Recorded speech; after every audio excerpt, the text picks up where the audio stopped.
Israel on high alert tonight. This after Iran launched a barrage of missiles over the cities of Tel Aviv and Jerusalem, I should say, within seconds.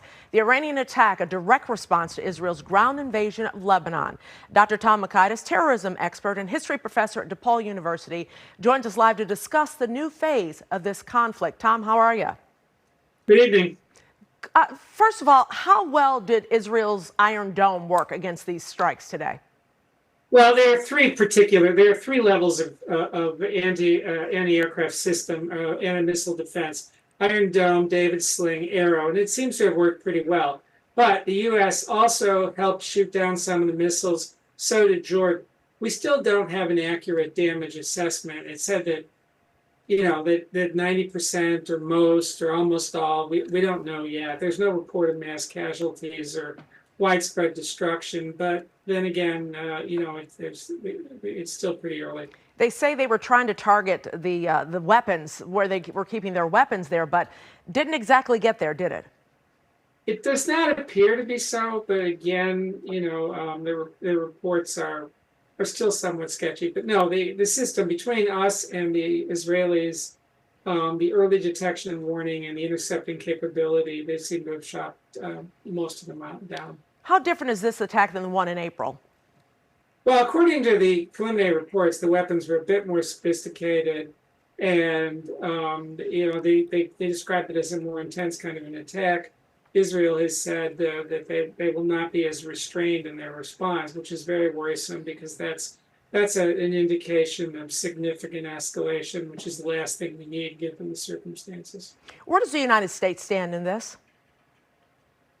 Well, the U.S. has made clear that it will defend Israel, particularly in terms of from air attack by Iran. It's not going to get involved on the ground in Lebanon or support Israeli operations there, although they're using weapons that we've given them, particularly some of the 2,000-pound bombs. And of course, the Biden administration really would like some kind of a ceasefire, but given the closeness of the election, they're not about to pressure Israel. Netanyahu realizes that.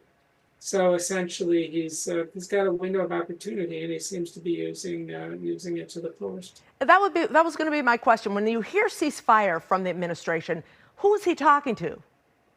Well, right now it's become wishful thinking, but he is reaching out to Sinwar in Hamas, whoever the leadership of Hezbollah is now, and that's not clear, and then Iran, and also Israel as well. We did succeed during the April attack in getting Netanyahu and the Israelis to restrict it to a kind of a token attack to demonstrate they could hit near the nuclear reactor, but they settled for a kind of a pinprick attack to send a message.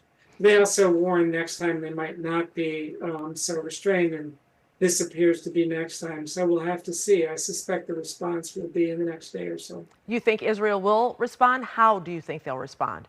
They'll definitely respond. That's a given. They'll respond with airstrikes directly on Iran. The only question is the degree to which they'll do it. How will they be very focused, very limited, or will they be pretty widespread? That's the part that is uncertain at this point. So when does this end? Or does it end? Or are we talking about wider war? Unfortunately, this is the latest phase in an ongoing cycle. We were here in 1982 with Operation Peace of Galilee and his long-term Israeli occupation. And there was another incursion in 2006, and here we go again.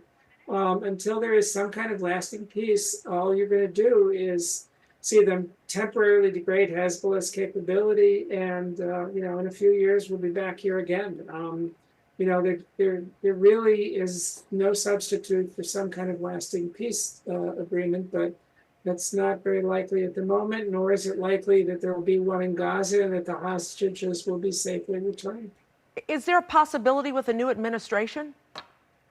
I think that's a real possibility. Vice President Harris has signaled her intent to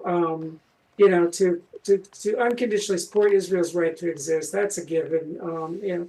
But also to push, I think, a little bit harder. She hasn't quite said that, but that's how I read the tea leaves, for a two-state solution. And Donald Trump could also win this election. So we're talking, what are the possibilities there?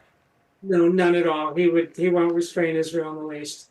all the indications are he moved the embassy to Jerusalem. He recognized their control of the Golan Heights. I don't look to him to exercise any restraint on Netanyahu at all.